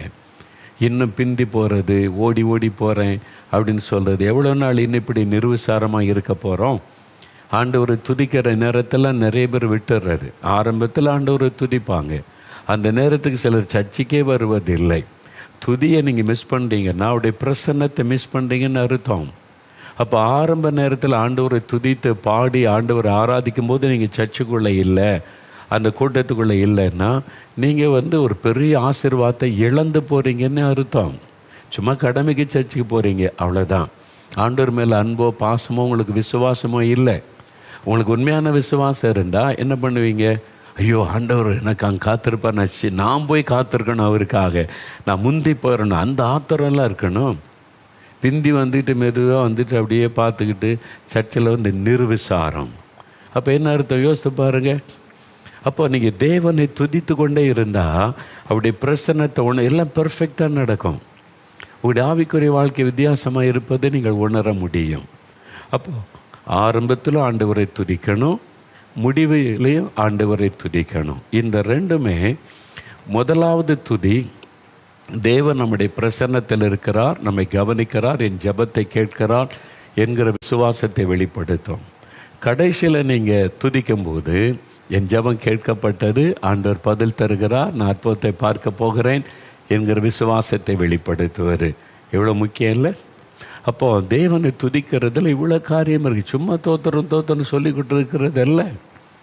அவர் கூட இருக்கிறார், அவரை பார்த்து நான் ஸ்தோத்திரம் சொல்கிறேன், ஆண்டவர் அதை பார்த்து மகிழ்ச்சி அடைகிறார். ஆண்டவரே உமக்கு ஸ்தோத்திரம், இங்கே இருக்கிறீங்க, உங்கள் பாதத்தில் நான் இருக்கிறேன்னு துதிக்கும் போது அவர் சந்தோஷமாக அந்த துதி ஸ்தோத்திரத்தை ஏற்றுக்கொள்ளுவார்.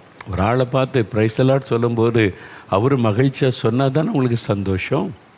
அப்போ நீங்கள் ஆண்டவரை பார்த்து ஸ்தோத்திர ஆண்டவரே, இந்த ஆராதனையில் எங்கள் கூட நீங்கள் இருக்கிறீங்க, உங்கள் பாத்தில் நான் வந்திருக்கிறேன், என் ஜெபத்தை கவனிக்கிறீங்க, உங்களுக்கு ஸ்தோத்திரம்னு சொல்லும்போது ஒரு மகிழ்ச்சியோடு அதை ஏற்றுக்கொள்வது உங்களோட ஆவியில் உணர முடியும். உங்களால் உணர முடியுதா? உங்களோட ஆவியில் உங்கள் பக்கத்தில் இயேசு இருக்கிறாரு, அதை கவனிக்கிறார் என்பதை உணர முடியுதா? அப்படி இல்லாட்ட நீங்கள் தோத்திரம் சொல்கிறது அர்த்தம் இல்லை. சும்மா புக்கையை வாசித்துக்கிட்டு அப்படியே நடந்துக்கிட்டே இருந்து பிரயோஜனம் இல்லை. அதனால் தயவுசெய்து குழந்தைகளாயிராதங்க, அடுத்த லெவலுக்கு போங்க. ஆரம்ப நாட்களில் நீங்கள் கற்றுக்கொள்வதற்கு அதெல்லாம், அதன் பிறகு வித்தியாசமாக. அதனால தான் சொல்கிறேன், நான் ஜெப குறிப்பெல்லாம் தேசத்தை குறித்து சொல்லும்போது இதை நீங்கள் வாசிங்க, அதை உள்வாங்கிக் கொள்ளுங்க. கொஞ்ச நாள் அதை சொல்லி ஜெபிப்பீங்க, அதன் பிறகு அது தேவை இருக்காது. நீங்கள் இருதயத்துலேருந்து அப்படி ஒவ்வொன்றா கருத்தாக ஜெபிக்க ஆரம்பிச்சிருவீங்க. இந்த மாதிரி ஆவிக்குரிய வாழ்க்கையில் வளரணும். அப்படி தான் துதிக்கிற காரியத்திலும். சரியா? இப்போது இந்த ஜெபத்தில் நம்ம அறிந்து கொண்டபடி ஆண்டவரை துதிக்கிறோம், விசுவாசத்தை வெளிப்படுத்துகிறோம். இப்போ அன்னாளுடைய வாழ்க்கையில் பாருங்கள், 1 சாமுவேல் 1ஆம் அதிகாரம் 18வது வசனம் நீங்கள் பார்த்தீங்கன்னா, அன்னாள் முதல்ல கண்ணீரோடு வந்து ஜெபிக்கிறாள். முதல்ல அவளுக்கு மனம் கசந்து அவள் அழுது ஜெபித்தாள். நான் மனை கிளேசமுள்ள ஒரு ஸ்திரீ அப்படிலாம் சொல்லுவதை நம்ம பார்க்குறோம். 18வது வசனத்தில் பாருங்கள், 1 சாமுவேல் 1ஆம் அதிகாரம் 18ஆம் வசனம். அப்பொழுது அவள், உம்முடைய அடியாளுக்கு உம்முடைய கண்களில் தயை கிடைக்க கடவுது என்றாள். பின்பு அந்த ஸ்திரீ அன்னாள் புறப்பட்டு போய் போஜனம் செய்தாள். அப்புறம் அவள் துக்கமுகமாய் இருக்கவில்லை. அதன் பிறகு அன்னாள் துக்கமுகமாக இருக்கலை. எப்பவும் துக்கமுகமாக அழுமுஞ்சாக இருக்கிற அன்னாள் இப்போ சந்தோஷமாக இருக்கிறா. இப்போ கேட்குறாங்க, அன்னாள் நீ எப்பவும் அழுதுகிட்டே இருப்ப, எப்போ பார்த்தாலும் அப்படியே உன்னை பற்றியே ஒரு பஞ்சப்பாட்டு பாடிக்கிட்டே இருப்பேன், எனக்கு ஆண்டவர் நேசிக்கலை, எனக்கு யாரும் இல்லை, எனக்கு நிந்த அவமானு சொல்லிக்கிட்டே இருப்பேன், சந்தோஷமாக இருக்கேன். என்ன, நான் ஜெபம் பண்ணல, ஆண்டவர் என் ஜெபத்தை கேட்டுட்டார்ல. அப்படியா? அப்போது நீ கர்ப்பவதி ஆயிட்டியா? ஆண்டவர் தரப்போகிறார்ல, நான் பெற்றுக்கொள்ள பண்ணல, ஜெபத்துக்கு பதில் கொடுத்துட்டார்ல. அந்த விசுவாசத்தை வெளிப்படுத்துவது சந்தோஷத்தினால். சந்தோஷமாக ஆண்டவரை துதிக்கும் போது நம்முடைய விசுவாசத்தை வெளிப்படுத்துகிறோம்.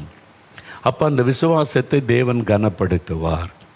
இன்னும் ஒன்று நடக்கலை, அதன் பிறகு துக்கமுகமாக இல்லாமல் சந்தோஷமாய் பதில் சொல்லும் போது தேவன் அதை கவனிக்கிறார். இந்த மகள் என் மேலே எவ்வளோ விசுவாசம் வைத்திருக்கிறாள், அந்த விசுவாசத்தை நான் கனப்படுத்தணும்னு சொல்லி ஆண்டவர் அற்புதம் செய்து விடுவார்.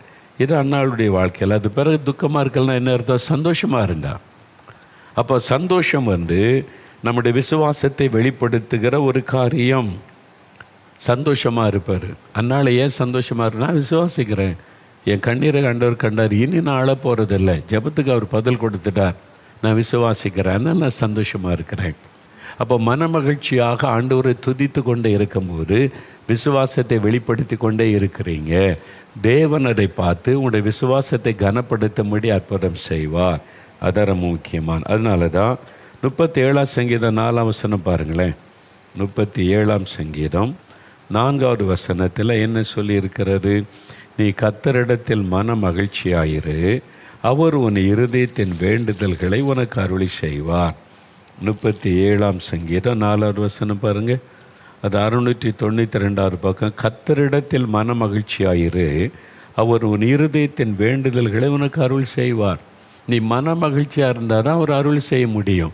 உன் மன மகிழ்ச்சி எதை வெளிப்படுங்க? துதித்து கொண்டே சந்தோஷமாக அப்படியே பாட்டு பாடி அவரை துதித்து கொண்டே சந்தோஷமாக இருக்கிறீங்கன்னா எதை வெளிப்படுத்துகிறது? கர்த்தர் மேல் வைக்கிற விசுவாசத்தை. அப்போது ஆண்டவர் சொல்கிறாரு, உன் இருதயத்தின் வேண்டுதல்கள் உனக்கு அருள் செய்யப்படும், கர்த்தர் அதை அருளி செய்வார். அப்போ அது காரியம் நடக்கும். நீங்கள் எப்போ மூஞ்சாவே அழுதுகிட்டு, என் வாழ்க்கை மட்டும் இப்படியே இருக்குது, எனக்கு மட்டும் ஆண்டவர் ஒன்றுமே பண்ணலை, நான் என்ன பாவம் செய்தேன், எனக்கு இப்படி நடக்குது, எப்போவும் அழுமூஞ்சாக இருக்கிறது. இதாவது சிலர் இப்படி அழுமூஞ்சாவே இருந்து மற்றவங்களுடைய பரிதாபத்தை சம்பாதிக்க நினைப்பது, அது அற்புதத்தை கொண்டு வராது. சிலர் காயப்பட்ட உள்ளத்தோடு அழுகிறது வேற. அந்நாள் முதல் அழுதா. சிலர் மற்றவங்களுடைய பரிதாபத்தை சம்பாதிக்க அழுதுகிட்டே இருப்பாங்க. பார்த்து ரெண்டுக்கு வித்தியாசம் இருக்கிறாரு. உண்மையாக காயப்பட்ட உள்ளத்தோடு ஆண்டவர்கிட்ட அழுவது அது வேறு. சிலர் நான் பார்த்த ஊழியத்தில் சிலர் கண்ணீர் வடிச்ச உடனே இருதயம் நொறுங்கிற, ஐயோ இந்த மகன் அழுகிறாங்களே ஆண்டவரே, நம்முடைய இருதயம் அந்த பாரம் அடைஞ்சிரும். சிலர் ரொம்ப அழுவாங்க, இருதயத்தில் பாரமே வராது. நான் ஆரம்பத்தில் யோசித்திருக்கேன், என்ன ஆண்டவரே, ஒருத்தர் அழுதா பாரம் வருது, மனதுருக்கம் வருது, நாம் அவங்க கூட சேர்ந்து அழுது ஜெபிக்கணும்னு தோணுது. ஒருத்தர் இவ்வளோ கண்ணீர் விட்டு அழுகிறாங்க, அவங்க மேலே ஒரு மனதுருக்கம் வரமாட்டேங்குது, அப்படி ஜெபம் வரமாட்டேங்குது. என்ன ஆண்டவரே? ஆரம்பத்தில் ரொம்ப கஷ்டப்பட்ட, உண்மையில் ரெண்டுக்கு வித்தியாசம் தெரியாமல் அப்போ ஆண்டவர் சொன்னார், மகனே, அவங்க உண்மையான பாதிக்கப்பட்ட உள்ளத்தோடு கண்ணீரோடு நிற்கிறாங்க. அந்த பாரம் உன்னை தாக்குது, உனக்குள்ள அந்த மனதுருக்கம் வருது, நீங்களோட இணைந்து ஜெபிக்கிறேன். இவங்க அழுகிறது ஒரு பரிதாபத்தை சம்பாதிப்பதற்கு அழுகிறாங்க. இது உண்மையான காயத்திலேருந்து வந்த கண்ணீர் அல்ல. எல்லாரும் எனக்கா பரிதாபப்படணும் அப்படின்னு அழுகிற அழுகை. அதனால் அற்புதமாக நடக்காது, பதிலும் கொடுக்க முடியாது. இது அவங்களே ஏமாற்றி கொள்கிற காரியம். இதே ஆண்டவர் எனக்கு விளக்கி காண்பேன். அதுக்கப்புறம் தான் எனக்கு யார் மேலேயாவது மனதுருக்கம் வரலன்னு நான் வருத்தப்பட மாட்டேன். உண்மையாக பாரம் உண்டு ஆண்டோடைய சமத்தில் அவங்கள பார்த்தோன்னே ஒரு மனதுருக்கம் வந்துடும். அவங்க அழுதவுடனே நம்ம கண்ணில் கண்ணீர் வந்துடும். அந்த பாதிப்பு நமக்கு நல்லா தெரியும் ஆவியில். ஆனால் சிலர் ரொம்ப அழுவாங்க, அவ்வளோதான், கண்ணீரும் வராது, அவங்களுக்கு குறித்த பாரமும் வராது. அதனால் நீங்கள் ஆண்டோடைய சமூகத்தில் வரும்போது நீங்கள் சும்மா நடிப்புக்காக அழுகிறதெல்லாம் ஆண்டவருக்கு தெரியும். அதுக்கு ஆவியினால் நடத்தப்படுற ஊழியக்காரங்களுக்கும் தெரியும். அதனால் இப்போ அந்நாள் பாருங்கள், உண்மையாக மனகசந்து அழுதாள், இப்போ அழுவதில்லை, ஒரு சந்தோஷம். இப்போ என்ன, ஆண்டவர் என் ஜெபத்துக்கு பதில் கொடுத்து விட்டார், நான் பதிலை பெற்றுக்கொண்டு விட்டேன், விசுவாசத்தை வெளிப்படுத்துகிறாள், ஆண்டவர் அற்புதம் செய்ததை பார்க்கிறார். அதனால தான் கர்த்தரிடத்தில் மன மகிழ்ச்சியாயிரு. ஒரு காலத்தில் அழுத, இப்போ மன மகிழ்ச்சியாக இருக்கிறேன், ஏன்னா என் ஜெபத்துக்கு ஆண்டவர் பதில் தந்து விட்டார், ஒரு அற்புதத்தை பார்க்க போகிறேன் என்பதை வெளிப்படுத்துவது. நீங்கள் வேதத்தில் 2 நாளாகமும் 20 அதிகாரம் பாருங்கள். 2 நாளாகமும் 20 அதிகாரம் எடுங்க. அது 564 பக்கம் பழைய ஏற்பாட்டில். யோசபாத் என்கிற ராஜா, அவருக்கு விரோதமாய் 3 ராஜாக்கள் யுத்தம் பண்ண வர்றாங்க, பெரிய சேனையோட. அது திரள் கூட்டம், கடற்கரை மணல்தலையான சேனையோடு வர்றாங்க. இவரால் எதிர்த்து யுத்தம் பண்ணி ஜெயிக்க முடியாது. முதல்ல உபவாச ஜபத்தை கூறுகிறார். எல்லாரும் எருசலேமில் கூடி உபவாசம் பண்ணி ஜெபிக்கிறாங்க. அப்படி ஜெபித்த போது ஆவியானவர் இறங்கி பேசுகிறார். நீங்கள் பயப்படாதுங்க, நான் யுத்தம் பண்ணுவேன் அப்படிலாம் அண்டர் பேசின உடனே 19வது வசனம் பாருங்கள். கோகாத்தியரின் புத்தரிலும் கோராகியரின் புத்தரிலும் இருந்த லேவியர் எழுந்திருந்து இஸ்ரவேலின் தேவனாகிய கர்த்தரை மகா சத்தத்தோடு கம்பீரமாய் துதித்தார்கள். இன்னும் யுத்தத்துக்கு போகலை, யுத்தத்தில் ஜெயம் உண்டாகலை, யுத்தத்துக்கு நீங்கள் இன்னும் ஆரம்பிக்கவே இல்லை, அப்பொழுதே தேவனை துதிக்கிறாங்க. விசுவாசம். ஏன்னா ஜெபித்தாங்க, உபவாசம் பண்ணி ஜெபிச்சாங்க, கர்த்தர் பதில் கொடுத்துட்டார். விசுவாசத்தை வெளிப்படுத்தும்படி மகா சத்தத்தோடு கம்பீரமாய் துதித்தார்கள். அந்த துதிக்கிறது விசுவாசத்தை வெளிப்படுத்துகிற ஒரு காரியம். இப்போது 21ஆம் வசனத்தில், பின்பு அவன் ஜனத்தோட ஆலோசனை பண்ணி கர்த்தரை துதியுங்கள், அவர் கிருபை என்றும் உள்ளதென்று கர்த்தரை பாடும் பாடகரை நிறுத்தினான். அவர்கள் பாடி துதி செய்த தொடங்கின போது கர்த்தர் யுத்தம் பண்ண ஆரம்பித்தார். பாடி துதிக்க ஆரம்பித்த போது கர்த்தர் யுத்தம் பண்ணி பெரிய வெற்றியை கொடுக்கிறார். இப்போ வெற்றி பெற்றவொன்னு என்ன செய்கிறாங்க அப்படின்னு பார்த்தீங்கன்னா, 26வது வசனம், 4ஆம் நாளிலே பெராக்காவிலே கூடினார்கள், அங்கே கர்த்தருக்கு ஸ்தோத்திரம் செலுத்தினார்கள். சரிங்களா? 27ஆம் வசனம், மகிழ்ச்சியோட எருசலேமுக்கு திரும்பினார்கள். பெரிய வெற்றி ஆண்டவர் தந்துட்டார், ஸ்தோத்திரம் கொடுக்க. ஒரு யுத்தம் ஆரம்பிக்கும் முன்னாலேயும் துதிக்கிறாங்க, முடிவிலேயே வெற்றி பெற்ற பிறகும் துதிக்கிறாங்க. அப்போ இந்த துதி ஸ்தோத்திரம் என்பது எவ்வளோ முக்கியம் பார்த்தீங்களா? அப்போ உங்களுடைய இருதயம் துதியினால் நிரம்பணும், உங்களுடைய நாவு ஸ்தோத்திரத்தினால் நிரம்பி இருக்கணும். எப்பொழுதும் கர்த்தரை துதித்து நம்ம ஸ்தோத்தரிக்கிற பழக்கம் உடையவர்களாக இருக்கணும். இதை நம்முடைய வாழ்க்கையில் எப்போவுமே பழகி கொள்ளணும். ஜெபத்தில் ஒரு பகுதி ரொம்ப முக்கியமானது, துதித்து ஸ்தோத்திரம் செலுத்துவது.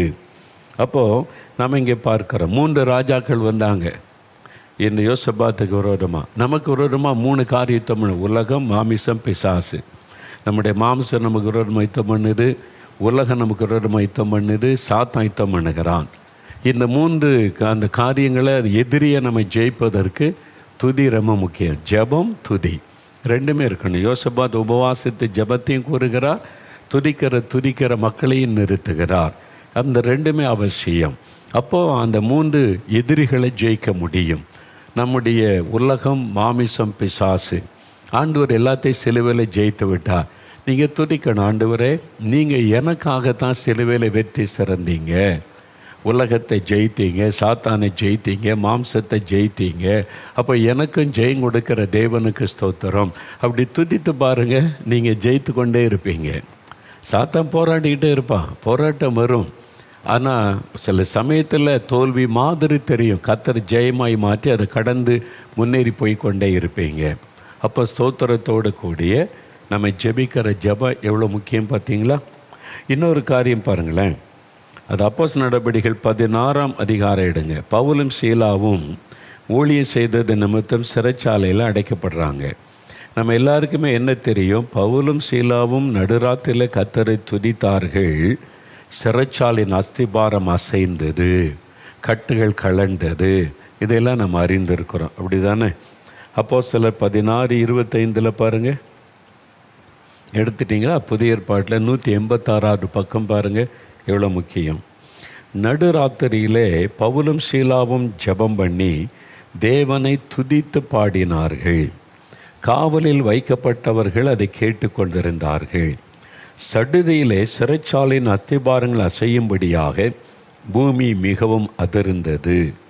உடனே கதவுகள் எல்லாம் திறவுண்டது, எல்லாருடைய கட்டுகளும் கலந்து போயிற்று. பார்த்தீங்களா? ஜெயிலில் அடைக்கப்பட்டிருக்கேன். அப்போது நடுராத்திரி, இருட்டு. அந்த காலத்தில் இந்த எலக்ட்ரிக் கரண்டும் கிடையாது, இல்லை பந்து அங்கங்கே கொளுத்தி வச்சுருப்பாங்க, சின்ன விளக்கு வச்சுருப்பாங்க, இருட்டாக தான் இருக்கும் ராத்திரி நேரங்களில். அப்போ பவுலும் சீலாவும் தேவனை துதித்து பாடினாங்க. சிறைச்சாலையின் அஸ்திபாரம் அசையும்படி தேவன் பலத்த காரியம் செய்தார் என்பதை அறிவோம். அந்த வசனத்தை நல்லா கவனித்து பாருங்கள். பவுலும் சீலாவும் ஜெபம் பண்ணி தேவனை துதித்து பாடினார். ஜெபமும் துதியும் ரெண்டு இணைஞ்சு போகிறத நீங்கள் நல்லா கவனிக்கணும். ரெண்டுமே எப்போவுமே இணைந்து போகும். பாருங்கள், தானியேல் ஜெபம் பண்ணி தேவனுக்கு ஸ்தோத்திரம் செலுத்தினார். பவுலும் சீலாவும் ஜெபம் பண்ணி தேவனை துதித்து பாடினார்கள். யோசபாத் உபவாசித்து ஜெபம் பண்ணி துதித்து பாடுகிற பாடகரை நிறுத்தினார். எல்லாமே ஜெபமும் துதியும் இணைந்து போகணும். ஒரு பக்கமே வெறும் துதின்னு போனால், ஒரு பக்கமே இழுத்துக்கிட்டு போனால் ஒரு பூரணமான ஆசீர்வாதத்தை பார்க்க முடியாது. சில ஜெபம் இது மட்டும்தான் அப்படின்னு போனாலும் பார்க்க முடியாது. இது இணைஞ்சு, அதனால தான் இந்த 4 காரியமும் இணைந்து இருக்கணும். விண்ணப்பம், ஸ்தோத்திரம், ஜெபம், வேண்டுதல், 4 இணைஞ்சிருக்கணும் ஜெபத்தில். அதில் துதி ஸ்தோத்திரம் எல்லாத்தோட நீங்கள் விண்ணப்பம் பண்ணாலும் துதித்து ஸ்தோத்தரிக்கணும், ஜெபம் பண்ணினாலும் துதித்து ஸ்தோத்தரிக்கணும், வேண்டுதல் செய்தாலும் துதித்து ஸ்தோத்தரிக்கணும். எல்லாத்துலேயுமே இந்த துதி ஸ்தோத்திரம் இணைந்து நிற்கும். அதனால் இதில் எனக்கு ரொம்ப கவனத்தில் ஜெப நேரத்தில் கவனித்து நீங்கள் ஆண்டவரை துதித்து ஜெபிக்கணும். பவுலும் சீலாவும் பார்த்தீங்களா, அவங்க முதலாவது ஜெபம் பண்ணி தேவனை துதித்து பாடினாங்க. ஜெபமும் துதி சேர். இன்றைக்கி ஆலயங்களில் ஏன் சபை வளர மாட்டேங்குது? தேவனுடைய வல்லமை ஏன் வெளிப்பட மாட்டேங்குது? வெறும் பாட்டு இருக்குது. அற்புதம். அன்றைக்கி ஆதி திருச்சபையில் அற்புதம் நடந்துச்சு, வியாதிச சுகமானாங்க, பிசாசு ஓடிச்சு, பலத்த காரியம் நட. இன்றைக்கி சபையில் பாட்டு இருக்குது, ஆனால் ஏன் நமக்கு அற்புதம் நடக்கலை? ஜெபம் இல்லை. அதான் காரணம். ஜெபமும் துதி ஸ்தோத்திரமும் இணைஞ்சு போகணும். நீங்கள் யோசித்து பாருங்கள், சர்ச்சில் எவ்வளோ நேரம் பாட்டு பாடுறீங்க? பாட்டு பாடி துதிக்கிறது ஒரு சைடு. இன்றைக்கி அது கூட ஒரு அறியாமை. சாத்தான் நம்முடைய அறியாமை தான் பயன்படுத்துகிறான். ஒரு பக்கமே இழுத்துட்டு போயிடுறான். ரெண்டுமே இருக்கணும். ஜெபமும் இருக்கணும், துதி ஸ்தோத்திரமும் இருக்கணும். நீங்கள் செய்திக்கு முன்னால் 1 மணி நேரம் துதி பாட்டுக்கு ஒதுக்குனீங்கன்னா 1/2 மணி நேரம் பாட்டு பாடி துதிங்க, 1/2 மணி நேரம் ஜெபம் பண்ணுங்க, 1 மணி நேரம் பிரசங்கம் பண்ணுங்கள். உங்கள் ஆராதனை வித்தியாசமாக மாறும், உங்கள் ஊழியமே வித்தியாசமாக மாறும். ரெண்டும் பேலன்ஸ் பண்ணுங்கள். அதாவது பறவைக்கு 2 ரெக்கை இருக்கிற மாதிரி துதியும் இருக்கணும், ஜெபம் 2 இருந்தால் தான் பறக்க முடியும். வெறும் துதின்னு ஒரு கையில் ஒரு ரெக்கையில் அடிச்சுக்கிட்டு இருந்தால், அதனால தான் இன்றைக்கி ஆசீர்வாதம் இல்லை, சபைக்குள்ளே தேவ வல்லமை இல்லை. பவுலசீலா வெறும் பாட்டு பாடிக்கொண்டுல, ஜெபம் பண்ணி முதல்ல ஆண்டவரை ஜெபிக்கிறாங்க. என்ன ஜெபிச்சிருப்பான்னு யோசித்து பாருங்கள். ஆண்டவரை, உமக்காக அடிபடுவது பெரிய பாக்கியம், உம்முடைய சுவிசேஷத்தை நிமித்த இந்த பாடு வந்ததற்காக உமக்கு ஸ்தோத்திரம். ஆண்டவரை துதித்து ஜெபிச்சு, அப்புறம் எங்களை அடித்தவங்களை மன்னியும், அவங்களுக்கு உண்மை வெளிப்படுத்தும், இதெல்லாம் ஜெபம் பண்ணிவிட்டு துதித்து பாடுறாங்க. அப்போ தான் தேவனுடைய வல்லமை வெளிப்படுகிறது. உங்கள் சபையில் ஏன் வல்லமை வெளிப்பட மாட்டேங்குது? வெறும் பாட்டு இருக்குது, அப்புறம் காணிக்க ஒரு பிரசங்கம், அவ்வளோதான். இன்றைக்கி ஆராதனையில் அற்புதம் நடந்துச்சா? ஞாயிற்றுக்கிழமை தோறும் ஆராதனையில் அற்புதம் நடக்கணும், அற்புதம் நடக்கணும். வியாதேச சுகமடைன்னு பிசாசு ஓடன்னு அற்புதம் நடக்கணும். அதுக்கு ரெண்டையும் பேலன்ஸ் பண்ணுங்கள். ஜெபமும் துதியும் இணைந்து போகணும். வெறும் துதி மாத்திரம் பாட்டு பாடிக்கிட்டு இருந்தால் அது தாளாட்டுற மாதிரி இருக்கும், அவ்வளோதான். ஜெபந்தான் இன்னும் பிசாசை நடுங்க பண்ணும். ஜெபமும் துதி சேரும்போது அது பவர்ஃபுல்லாக இருக்கும். அதுதான் தேவனுடைய வல்லமையை சபைக்குள்ளே விளங்க பண்ணும், ஊழியத்தில் வல்லமையை விளங்க பண்ணும். மறந்துடுறாங்க. இப்போ நம்ம கேம்பஸில் பாருங்கள், ஒரு பக்கம் 24 மணி நேரம் ஜெபம் நடக்கிறார். ஜாமக்காரன் ஜெபம் தேசத்துக்கு. அதில் கூட அரை மணி நேரம் பாட்டு பாடி துதிப்போம், 1 மணி நேரம் ஜெபம். அரை மணி நேரம் ஆண்டவரை துதிப்பது, 1 மணி நேரம் ஜெபம். அப்படி தான் ரெண்டுமே இணைந்து போகும். அப்போ ஒரு பக்கம் ஜெபம் அதிகமாகிட்டே இருக்குது. அது மட்டும் இல்லை, இன்னொரு பக்கம் பார்த்திங்கன்னா 24 மணி நேரமும் துதி ஆராதனை அதுவும் இருக்கிறது. இந்த கேம்பஸுக்குள்ளே ரெண்டுமே இருக்கிறதுனால அந்த தேவ பிரசன்னமும் தேவனுடைய வல்லமாய் வெளிப்படுகிறது. அற்புதங்கள் அடையாளங்கள் நடக்கிறதை பார்க்குறோம். இந்த கேம்பஸுக்குள்ளே வந்தோடனே யாருமே ஒன்று சேட்ட கூட பிசாசு ஓடுது, வியாதேச சுகமாகறன்னு சொல்கிறாங்க. நான் உள்ளே வந்தேன், யாரும் தொட்டமாக இருந்துச்சு, பிசாசு போயிட்டு விடுதலை. எப்படி? தேவ பிரசன்னம். அப்போ அதுக்கு காரணம் இங்கே 24 மணி நேரமும் ஜெபமும் நடக்கு, 24 மணி நேரம் துதிக்கிறத நடக்கு. ரெண்டும் இருந்தால் தான் உங்கள் சபையில் தேவனுடைய வல்லமை வெளிப்பட முடியும். அதனால் உங்களோட ஆராதனை முறையில் சும்மா அவங்க பண்ணுறாங்க, இவங்க பண்ணுறாங்க, வெளிநாடு எப்படி பண்ண, அதை பார்த்து காப்பிலாம் அடிக்காதங்க. அப்படி எங்கே இருக்குது? பைபிளில் என்ன சொல்லியிருக்குன்னு பாருங்கள். உங்களுடைய ஆலயத்துக்கு என்ன பேர் கொடுத்துருக்கு? ஏசு என்ன சொல்கிறாரு? என்னுடைய வீடு சகல ஜனங்களுக்கு என்ன வீடு? துதியின் வீடுன்னு சொன்னாரா? ஜப வீடு. ஜபத்துக்கு தான் அதிக முக்கியத்துவம் கொடு. இயேசு எதை குறித்து அதிகம் பேசுகிறாரோ அதுக்கு அதிக முக்கியத்துவம் கொடுக்கணும். இடைவிடாமல் ஜெபம் பண்ணுங்க, சொந்து போகாமல் ஜெபம் பண்ணுங்க, எப்பொழுதும் ஜெபம் பண்ணி வெளித்தருங்க. ஜபத்தை பற்றி அதிகம் பேசுகிறார். அப்போ துதிக்க கூட துதிக்கணும். அப்போ துதிக்கிறதை பற்றி ஆண்டவர் ஜபத்தில் சொல்லி இருக்கிறாரே. அப்போ துதி ஒரு பகுதி. இன்னும் 3 விதமான ஜெபம். 4 ஒரு பகுதி தான் துதி ஸ்தோத்திரம். அதன் இன்னும் 3 பகுதி விண்ணப்பம் பண்ணுவது, வேண்டுதல் செய்வது, ஜெபம் பண்ணுவது, இன்னும் 3 பகுதி. அப்போ எதுக்கு அதிக முக்கியத்துவம் கொடுக்குறீங்க? நம்ம வசனத்தின்படி செய்யாமல் யாரோ செய்கிறத பார்த்துட்டு அந்த பழக்கத்துக்குள்ளேயே வந்துட்டோம். எங்கே இருக்குது பைபிளில் ஆராதனை இப்படி 1 மணி நேரம் பாட்டு பாடுங்க, அப்புறம் நீங்கள் பிரசங்கம் பண்ணுங்க அப்படின்னு எங்கேயாவது இருக்கிற பைபிளில் இல்லை. இது நாம் அமைத்து கொண்டாரு. ஆனால் பைபிளில் என்ன சொல்லியிருக்குது? வசனத்தில் ஆண்டவர் என்ன பேலன்ஸ் பண்ணுங்கள் எல்லாத்தையும். பொதுவாக ஒரு பகுதியை மட்டும் பார்த்து கொண்டு இருக்காருங்க. தாவீது பாட்டு பாடினார், இப்படி செஞ்சாருன்னு பழைய ஏற்பாட்டு காரியத்தை இப்போ பேசிக்கிட்டு இருக்காங்க. புதிய ஏற்பாடு இது அபிஷேகம், எழுப்புதல் காலம். தாவீதெல்லாம் ஆத்மாக்கள் ரட்சிக்கப்பட ஜெபிக்கலை, சத்துருக்களை பல்ல உடையும் அவங்கள அழித்து போடும் அப்படின்னு ஜெபிச்சார். புதிய ஏற்பாட்டில் ஏசு அப்படி கற்றுக் கொடுக்கலை. மன்னிங்க, ரட்சிப்புக்காக ஜெபிங்க எல்லாருக்கும். அது புதிய ஏற்பாடு காலம். இன்னும் பழைய ஏற்பாடு காலத்தை சொல்லி கொண்டு காலத்தை ஓட்டாதங்க. இயேசு என்ன சொல்லுவார் அப்படின்னு பாருங்கள். இயேசு என்ன சொல்லுகிறார் அப்படின்னு கற்றுக்கொண்டு துதி ஸ்தோத்திரம் ஜெபம் பேலன்ஸாக நீங்கள் முக்கியத்துவம் கொடுங்க. அப்போ உங்களுடைய சபையில் அற்புதம் நடக்கும், உங்களுடைய ஊழியத்தில் அற்புதம் நடக்கும், கர்த்தருடைய மகிமை வெளிப்படும். அப்போது ஜனங்கள் கர்த்தருடைய வல்லமையை பார்ப்பாங்க. அதனால் இது ரொம்ப அவசியமான காரியம். பார்த்தீங்களா, பவுலசீலாம் ஜெபம் பண்ணி ஆண்டவரை துதித்து பாடினாங்க. இந்த ஜெபத்தை விட்டுருவாங்க. நீ கேட்டு பாருங்கள், பிரசங்கத்தில் பவுலசீலாவும் நடராத்தில் பாட்டு பாடி துதித்தாங்க, இதை மட்டும்தான் சொல்லுவாங்க. பாதியை விட்டுருவாங்க. ஏன்னா நம்ம அப்படியே பழகிட்டோம். ஆனால் ஜெபம் பண்ணினாங்க என்பது சொல்லப்படுகிறது. தானியேல் ஸ்தோத்திரமான ஜெபம் பண்ணி ஸ்தோத்திரம் சொன்னார். அப்படி தான் இருக்கிறார். இயேசு ஜெபமும் பண்ணினார், பிதாகிட்ட ஸ்தோத்திரமும் பண்ணி அவர் ஜெபத்தின் மாதிரியை காண்பித்தார். கர்த்தருடைய ஜெபத்தில் ஆரம்பத்தில் ஸ்தோத்திரம், கடைசியில் ஸ்தோத்திரம், இடையில் ஜெபங்கள், விண்ணப்பங்கள், வேண்டுதல்கள், 3 காரியம். அப்போ இதெல்லாம் நீங்கள் அறிந்து கொண்டு முக்கியத்துவம் கொடுக்கணும். நம்ம மேலே தப்பு வச்சுக்கிட்டு ஒன்றும் நடக்க மாட்டேங்குது, இப்படி இல்லையே அப்படி இல்லைன்னு நினைக்கக்கூடாது. தயவுசெய்து ஜெபத்தில், இதெல்லாம் உங்கள் வீடுகள் ஜெபத்தில், குடும்ப ஜெபத்தில், தனி ஜெபத்தில் எல்லாமே இதை கவனித்து ஆண்டவரை துதித்து ஸ்தோத்தரிக்கிற காரியம், ஜெபிக்க வேண்டிய காரியம், அதை விண்ணப்பம் பண்ண வேண்டிய காரியம், அது மாதிரி மன்றாட வேண்டிய காரியம், இதெல்லாம் பிரித்து அந்த காரியத்துக்கு ஏற்றபடி நீங்கள் ஜெபம் பண்ணும்போது அதனுடைய பலனை பார்க்க முடியும். அதனால் ஆண்டவரே, எனக்கு இந்த காரியத்தை தெளிவாக கற்றுக் கொடுங்க. நானும் உம்மை துதிக்கணும். துதியின் ஆவியும் வேணும், ஜெப ஆவியும் வேணும். துதிக்கிற ஒரு அபிஷேகமும் வேணும், ஜெபிக்கிற அபிஷேகமும் வேணும். நான் துதித்து ஜெபிக்கணும், துதித்து ஸ்தோத்திரம் பண்ணி நான் யுத்த ஜெபம் பண்ணணும், துதித்து ஸ்தோத்திரம் பண்ணி நான் வேண்டுதல் செய்யணும், துதித்து ஸ்தோத்திரம் பண்ணி நான் விண்ணப்பம் பண்ணணும். அந்த மாதிரி கேளுங்க. அந்த மாதிரி வசனத்தில் சொல்லப்பட்டபடி உங்களுடைய ஜெப வாழ்க்கையை அமைத்து கொண்டீங்கன்னா உங்களுடைய ஜெப வாழ்க்கை வித்தியாசமாக இருக்கும். அதுதான் ரொம்ப சிம்பிளான காரியம். இப்போ ஜெபிக்க போகிறோம். முடிந்தால் அப்படியே முழங்கால் படிக்கிட்டு கொள்ளுங்கள். ஆண்டவரை பார்த்து சொல்லுங்கள், ஆண்டவரே, இந்த மாதிரி ஒரு அனுபவம் எனக்கு வேணும். நீங்கள் வேதத்தில் சொல்லி இருக்கிற மாதிரி 4 விதமான பரிமாண ஜெபம். ஆண்டவரே, நான் விண்ணப்பம் பண்ணணும், வேண்டுதல் செய்யணும், ஜெபம் பண்ணணும், ஸ்தோத்திரம் பண்ணணும், ஆண்டவரை துதிக்கணும். இதெல்லாம் என்னுடைய ஜெப வாழ்க்கையில் எனக்கு இருக்கணும். அந்த மாதிரி எனக்கு தாங்க. பாஸ்டர்மார்கள் சபையில் ஆண்டவரை நான் வெறும் பாட்டு பாடிக்கொண்டே காலத்தை போக்கக்கூடாது. முழங்கால் போடணும், ஜெபம் பண்ணி நாங்கள் துதிக்கணும், ஜெபம் பண்ணி ஸ்தோத்திரம் பண்ணணும்.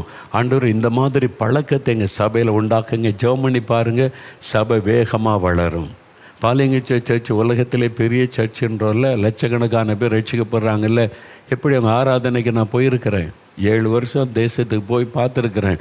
ஒவ்வொரு ஞாயிற்றுக்கிழமை ஆராதனைக்கு போனால் ஒரு 15-20 நிமிஷம் நல்லா துதித்து பாடுவாங்க. பாட்டு, மியூசிக் எல்லாம் ஒர்ஷிப் பண்ணுவார்.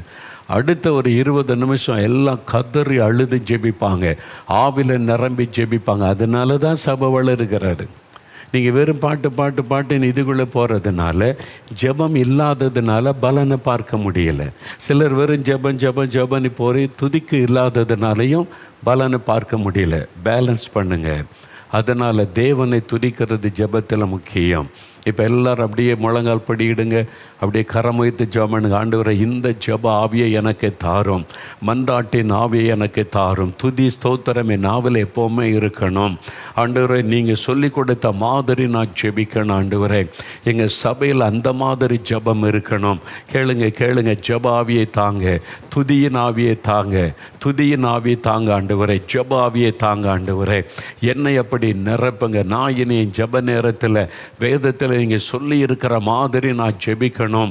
ஆண்டவரை, ஜெபங்களையும் விண்ணப்பங்களையும் வேண்டுதல்களையும் ஸ்தோத்திரங்களையும் பண்ணணும். எனக்கு கிருபை கொடுங்க. ஜோமனுங்க. கேளுங்க, தகப்பனே, இந்த மகன் இந்த மகள் ஜெபிக்கிறாங்க. இப்பொழுது அவங்க மேலே துதியின் ஆவியை ஊற்றுங்க ஆண்டவரே. ஸ்தோத்திரம் பண்ணுகிற ஆவியை ஊற்றுங்க. அவங்களை துதியின் ஆவியினாலே நிரப்பி இரவும் பகலும் இடைவிடாமல் தேவனை துதிக்க ஸ்தோத்திரிக்க எப்பொழுதும் துதிக்கிற கிருபைகளை தாரும். ஜெப ஆவியை ஊற்றுங்க ஆண்டவரே. இடைவிடாமல் ஜெபிக்க, எப்பொழுதும் ஜெபத்தில் விழித்திருக்க கிருபை தாரும். மன்றாட்டின் ஆவியை ஊற்றும், விண்ணப்பத்தின் ஆவியை ஊற்றும், போராடி ஜெபிக்க முடியாத அந்த அபிஷேகத்தை ஊற்றும். ஆண்டவரை நிரப்புங்க என்று சொல்லி நான் ஜெபிக்கிறேன். ஆண்டவரை, ஒவ்வொரு ஊழியக்காரர்களை, சபை நடத்துகிற மெய்ப்பர்களை ஆண்டவரை, சபையில் துதியும் ஸ்தோத்திரமும் ஜெபமும் இருக்க முடியாய் ஆவியானவர் நிரப்பி ஆட்கொள்ளுவீராக. ஆண்டவரை, துதி ஸ்தோத்திரம் மாத்திரம் அல்ல, ஜெபிக்கிற சத்தம் எழும்பட்டும். ஆவிலை நிரம்பி ஜெபிக்கிற சத்தம் சபைக்குள்ளே எழும்பட்டும். ஒவ்வொரு ஆலயங்களும் சபைகளும் ஜெப வீடாக மாறட்டும் என்று நான் ஜெபிக்கிறேன். துதிக்கவும் ஜெபிக்கவும் எல்லாருக்கும் கிருபை தாரும். இன்று முதல் எங்களுடைய வீடுகளிலே துதியின் சத்தம், ஜெப சத்தம் கேட்கணும். ஆண்டவர், எங்களுடைய ஆலயங்களிலே ஜெப சத்தம், துதியின் சத்தம் கேட்கணும். ஆவியானவர் அந்த கிருபைகளை தாரும், அந்த அபிஷேகத்தை தாரும். ஒவ்வொருவரையும் நிரப்பி ஆட்கொள்ளுவீராக. இந்த மாதிரி ஜெபிக்க முடியான ஜெப ஆவி, துதியின் ஆவி நிரப்பட்டும் ஆண்டவரே. நிரப்பி நம்முடைய அன்பிற்காக ஸ்தோத்திரம். இயேசு கிறிஸ்துவின் நாமத்தில் ஜெபிக்கிறேன் பிதாவே. ஆமேன். என் ஆத்துமாவே கர்த்தரை சோஸ்தரி, என் முழு உள்ளமே அவருடைய பரிசுத்தமுள்ள நாமத்தை சோஸ்தரி. என் ஆத்துமாவே கர்த்தரை சோஸ்தரி, அவர் செய்த சகல உபகாரங்களை மறவாதே. ஆமேன்.